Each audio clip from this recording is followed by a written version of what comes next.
This FedGov Today program is sponsored by Snowflake.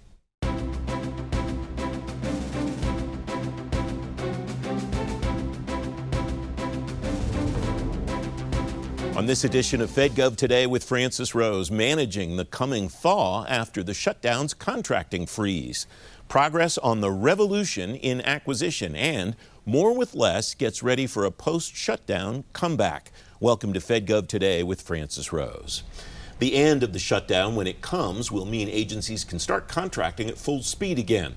But that may take some time after the longest federal government shutdown in history. Mike Darios is the outgoing Deputy Assistant Secretary for Acquisition at the State Department. He's now founder of Darios Advisory Group. Mike, welcome. Thanks for joining me today. Thanks so much. What do you expect to see when the government reopens, contractors start getting back to work? What kind of impact is that going to have on the acquisition community and on the vendors? It's going to be a deluge of activity on both sides. The vendors are going to try to figure out how their invoices have been sorted out. In some cases, they may have to resubmit invoices. Your contracting specialists and officers are going to be running around trying to figure out how to get the contractors back in. In some cases, some of the contractors may have lost staff.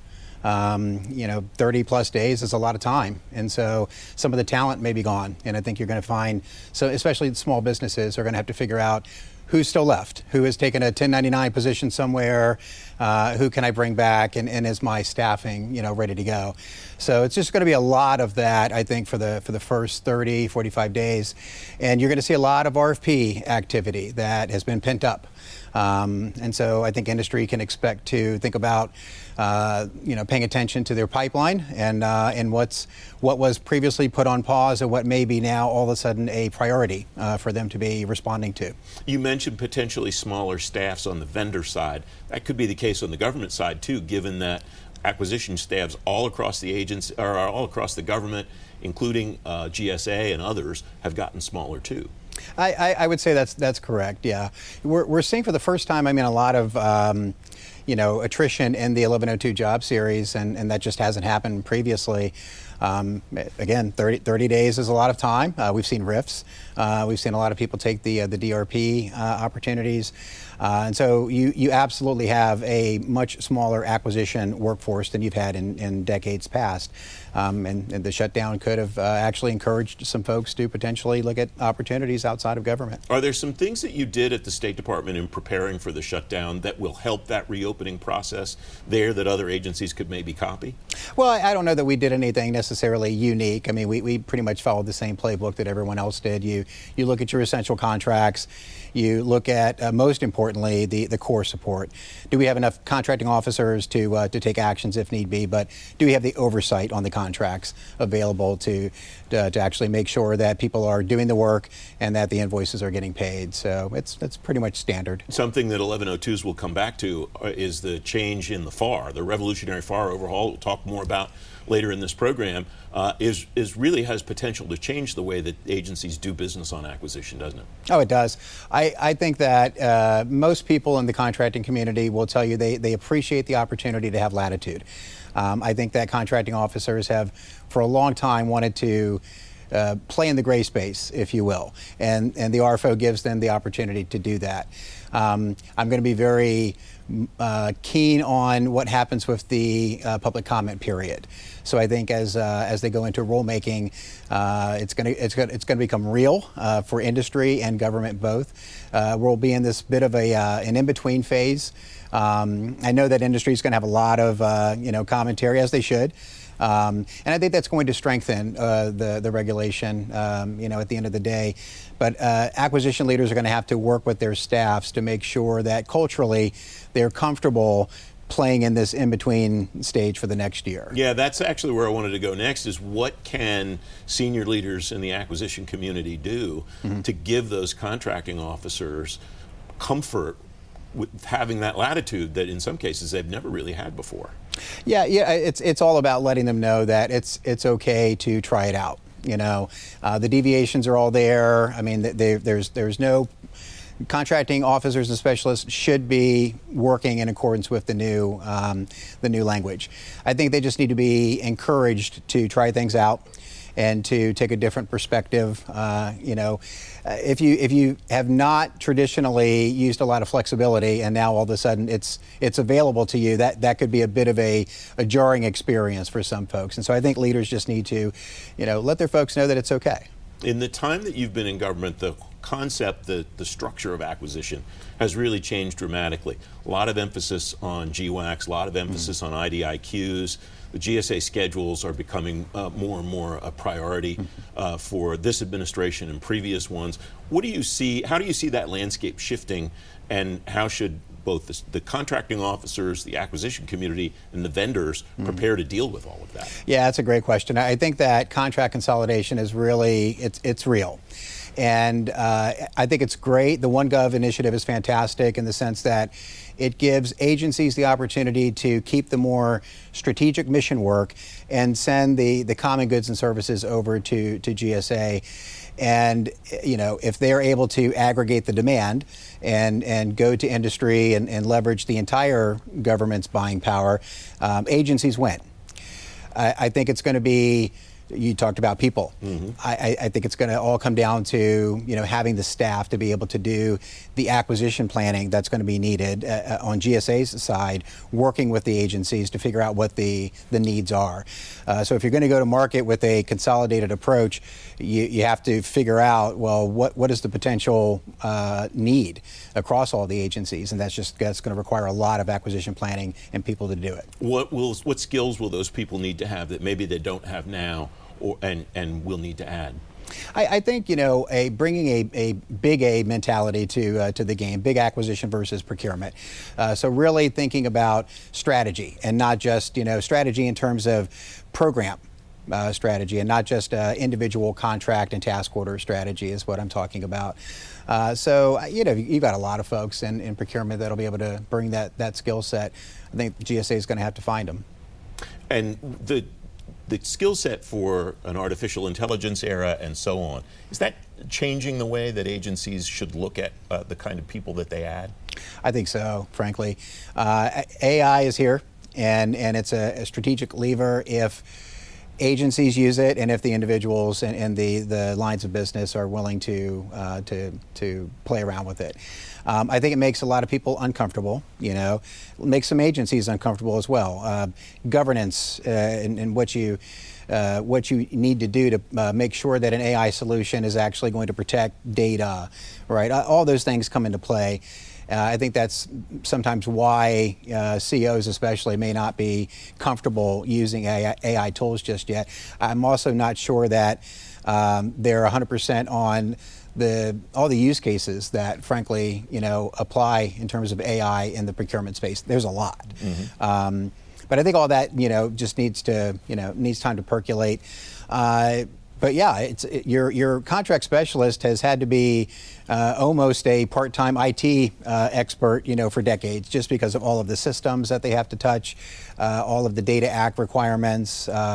So yeah, I think if you can get your contracting workforce to start thinking a little bit like technologists, the government's going to win. Mike, it's great to have you on the program. Thank you very much for joining me. Thank you. You can read more about acquisition after the shutdown on today's show page at fedgovtoday.com. Up next, progress on the revolution in acquisition. FedGov Today with Francis Rose. We'll be right back.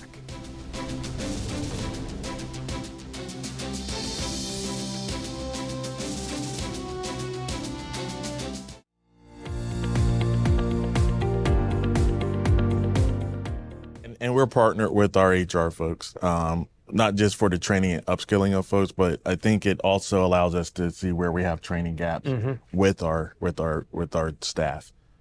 We look at training AI models like we would train an employee, right? The same upkeep and training you would have to do to make an employee successful, you have the same effort for the AI.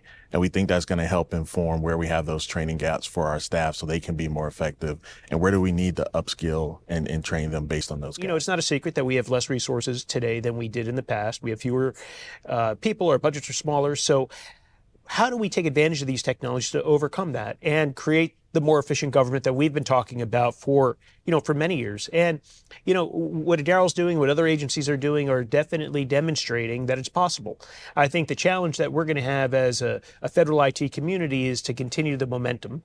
And as we encounter challenges, because there's always challenges with these technologies, let's, as a community, figure out ways to overcome these and continue to push forward.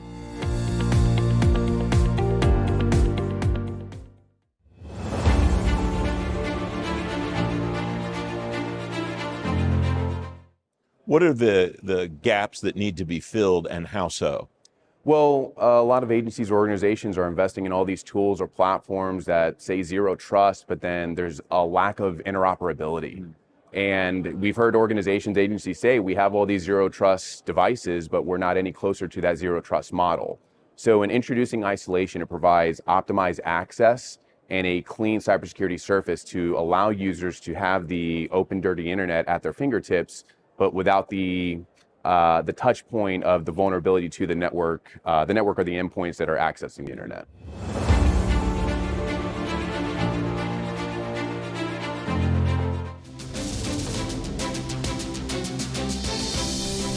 Welcome back. The deviation stage of the revolutionary FAR overhaul is complete. The senior procurement executive at the General Services Administration, Jeff Kosis, calls the release of a full set of deviations a, quote, major milestone in the overhaul. The deviations took effect Monday. Matthew Rose, no relation, is head of government affairs at Snowflake. Matthew, thanks for joining me today. What do you think is the biggest impact that so far in what the GSA and the others have done with the FAR overhaul?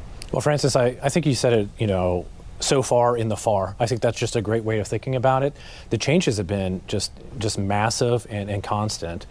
When we look at, and if I may offer 3 areas where I've seen some immediate changes in the past 3 years, it's around communication, it's around the broad area of vendors, and also reducing complexity. So if I may just real quickly on communication, what we're seeing is really a change in culture. FAR Part 10 changes went to that, and that's the part of the FAR that discusses market research. And what we saw with the changes is really a cultural change of speaking with industry and the government coming together and really learning more. And that's even more important when we see the changes in AI and data. I've never seen technology move so fast. Mm-hmm. Pairing with that, what we see is more of an appetite to expand the conversations with a broader set of vendors, a broader set of technologies. What we're seeing is in some of the FAR, but also really the attitudes and some of the changes we're seeing with the buyers are a reliance on buying commercially available technologies. So that's I think immediate change, and the rules are starting to support that. And then we'll talk a bit about it, I hope, and where we start to see the value of it. But where I'm seeing some of the immediate changes start to take place is on this outcome-based contracting methodology. And what does that mean for the way that vendors sell to the government and the way that the government folks should think about what they ask vendors for? Sure, a few things that come to mind. First off, the government is arguably the largest buyer in the world, and it's also some of the most complex, and we wanted that. We want the rules that dictate in law the largest buyer in the world to be compliant. But when you think about what it needs to buy, whether it's small services or very large enterprise technologies, what we see right now is a change to value-based, outcome-based buying. So as opposed to paying for level of effort, what we're seeing is paying for outcomes. And I dare say that's a bit of a change. So the solutions that provide that, I would argue, are some that are already performing commercially at enterprise, corporate, or for startups today. And the government's trying to take advantage of that. One key reason I think they're trying to take advantage of that is they're trying to take advantage of the buying power that they have. And the government, as I mentioned, is the largest buyer in the world, so they can. And we start to see that in bespoke changes in the FAR, but also bespoke changes in execution, such as the OneGov initiative, which is trying to pull together all of the buying into one vehicle and allow the government to take advantage. Mm-hmm. What can leaders in individual agencies do to drive those ideas down through their workforces to make sure that these ideas don't just fall away over some period of time? That's a great question. And, having been in government myself and leading teams, what is that this is a people's business.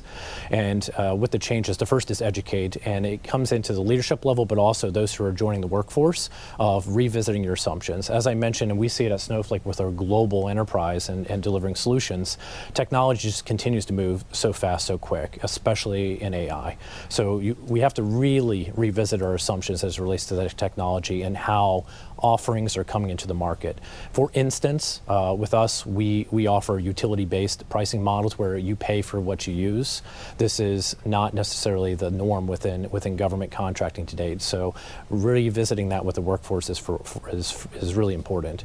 Next, what I would say is, at the same time, technology changing and how government buys is changing also is how the workforce is doing their job. And what the promise of AI is that humans won't work for AI, rather AI will be working for humans. And I dare say that's super important for the contracting and acquisition workforce as well. So also what I would say to them is think about how these new technologies that they're buying and they're helping procure for the mission can also change the way in which they do work today. We have about 30 seconds left. How would you measure success at some future point in all of the things that you've just described, Matthew?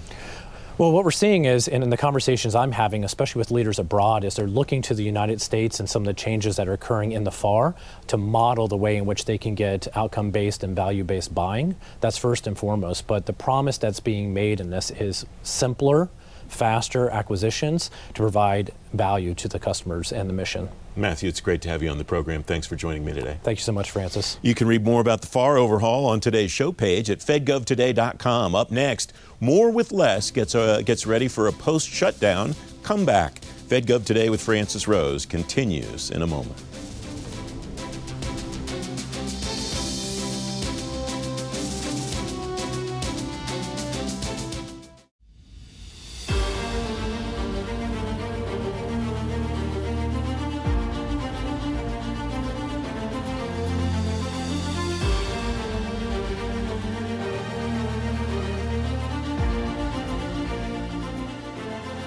Ultimate outcome we're trying to get to is trust in the data. And trust is measured in a few different ways, right? It's in the integrity and the data quality, it's in the accessibility of the data, all of that matters, right? And if we have that, we can use it without question. The explosion of AI has changed the trajectory of cloud. It's changed at least my strategy on how we wanted to build cloud.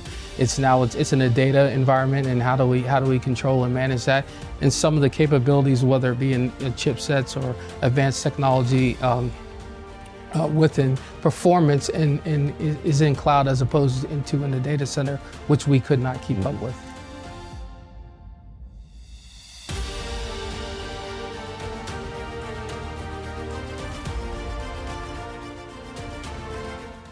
How do we solve our nation's biggest challenges? Precision, speed, honor. No manual, no roadmap, no problem. Launching AI in orbit, using XR on the battlefield.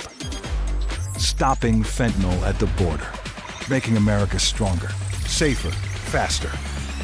It's who we are and how we lead. Booz Allen, it's in our code. Welcome back. After the shutdown ends, any push to do more with less won't be new, but that push may be louder than it's ever been before. Ann Duncan's former Chief Information Officer at the Department of Energy. Ann, welcome. Thanks for joining me today. Is it possible that a new push to do more with less will be different than it was previously? So we've seen so many iterations of do more with less, and so many different versions. I would hope that maybe the administration would take this opportunity as a pause to think about what worked well so far and what hasn't worked well.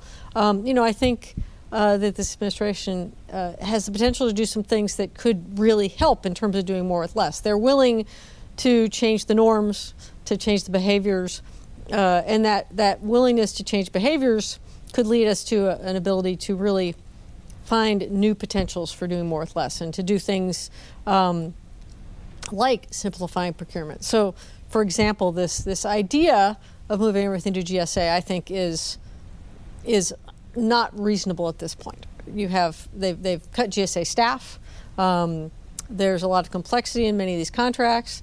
But there's an opportunity to maybe move some critical things that are truly cross-governmental commodity things to GSA effectively, or to NASA, as opposed to just taking and bringing everything over there, or NIH, these places where they have expertise in managing lots of big, complex contracts. So I think maybe if you take this push that's been, let's do it all, let's change everything, and really narrow it down to things that they can pay attention to, I think you potentially could get some real wins by being more focused. And so if someone has taken an opportunity to sort of take the shutdown to be thoughtful, maybe we could see some change there. What are the focus areas that you think have the potential to be the most successful in? I think it's commodities. If you look at, for example, your email and your file sharing and your telecom, right? We already have standardized telecom contracts, but then we force the individual departments and agencies to do a lot of the work to actually make that happen. And I'm not talking about like buying lines. Obviously, they need to buy their own lines, but more of the contract work could be done at GSA as opposed to, here's a new contract, go move to it. So those types of real commodity things could really benefit from government-wide procurement in a meaningful way, where there's not just we issue a big contract, but we give you a lot more support to get you on those contract vehicles. But I think that the flip of that is there's a lot of things that really require local knowledge and expertise that are best served by being done locally. How much of that should be carrot and how much should be stick, though? Because I recall, I think it was 2014, the federal desktop core configuration that Tony Scott and Ann Rung put out from OMB, but they said these are guidelines, this is a good idea, and I think it was 4 configurations of desktop computers, and it went pretty much nowhere pretty quickly. That's the kind of thing it sounds like you're talking about. What would make it stick, do you think? Well, that's a blast from the past of 2014. Well, I think that was slightly misguided, right? I think that it's about the vehicles, not being prescriptive, right? You say, because you look at office work, you say these 4 should be just fine, but you ignore the fact that DOE is full of field workers, EPA is full of field workers, DOE is full of scientists, right? So you lay out 4 configurations and you say their suggestion, everyone goes, well, they don't meet my needs, and so I'm throwing away the whole thing. So being able to do things that are more generalized, that will actually help. But to your question about how much is carrot and stick, I mean, I think that we need a little stick. And I don't, because I don't know what the carrot is, right? If there's a real carrot where you can, I mean, departments are not dumb. So if a CIO sees you can save me 20%, that's the carrot that will get me over there. But frequently, there's just not enough buying power for, say, the department the size of DOE to make that move. Whereas maybe if you're the Small Business Administration or some other small organization, there's enough buying power to get you over there. So a little bit of carrot, probably a little bit of stick would be helpful. But maybe not there's been some punitive sticks of late that aren't helpful. So, ultimately, if it's a good deal, you don't need a stick. But I think that I shouldn't say you don't need a stick. You usually don't need a stick, right? There are folks within the government who like to flex their autonomy no matter what, regardless of whether it would make sense to do something. And that, I think, is what makes people crazy, and it's understandable. What are the opportunities to make gains quickly in the technology space after the shutdown, and what's the groundwork that one should think about before one goes about trying to achieve them? Yeah, I think there's a lot of things that make it hard to say that there are opportunities to go quickly after the shutdown. I think we've done some things that are going to make that extremely hard.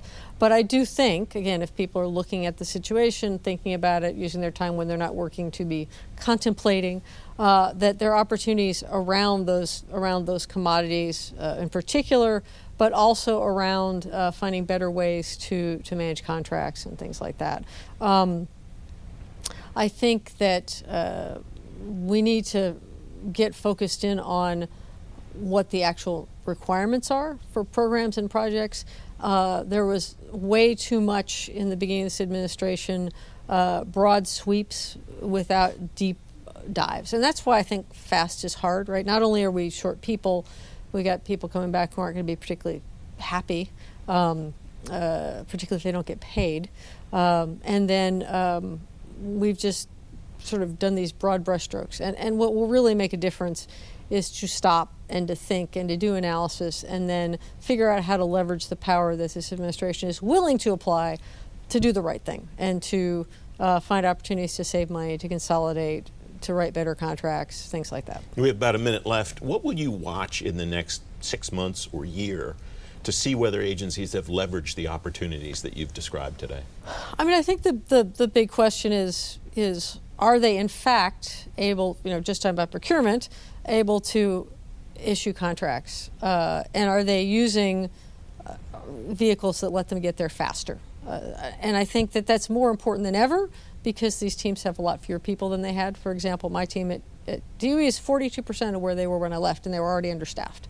So if you want to get something solved, you're going to have to find ways to leverage other people's resources, to leverage vehicles that let you go fast. So that's going to be the key, is if you see these contracts being let and renegotiated as opposed to just being extended and extended and extended, that's a key that someone has learned something and been able to add value. And it's great to have you on the program. Thank you very much. It's always great to be here, Francis. You can read more on today's show page at fedgovtoday.com. FedGov Today continues in a moment.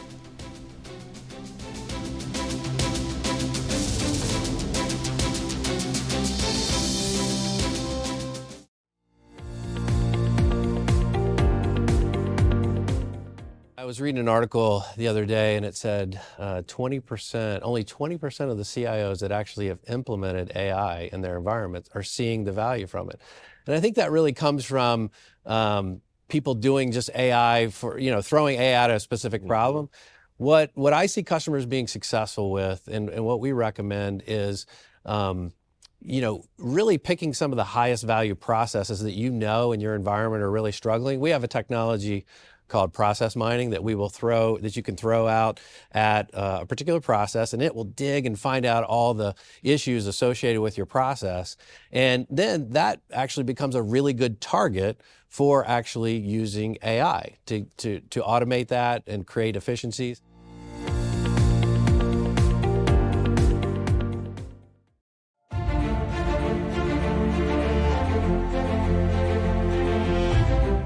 And then maybe going one level deeper is maybe getting started earlier at the K through 12 level. So maybe planting the seed that, hey, roles in cybersecurity are highly prestigious and they're fun and they're interesting, right? So that people in the grade school or high school level can look at that as a possible career choice. I know when I was going to school, in grade school, everyone wanted to be a policeman, a fireman, a pilot, right? An astronaut, but a cybersecurity analyst or operator, that wasn't on the radar. So perhaps planting that seed and letting kids know early that's a fun and interesting career path.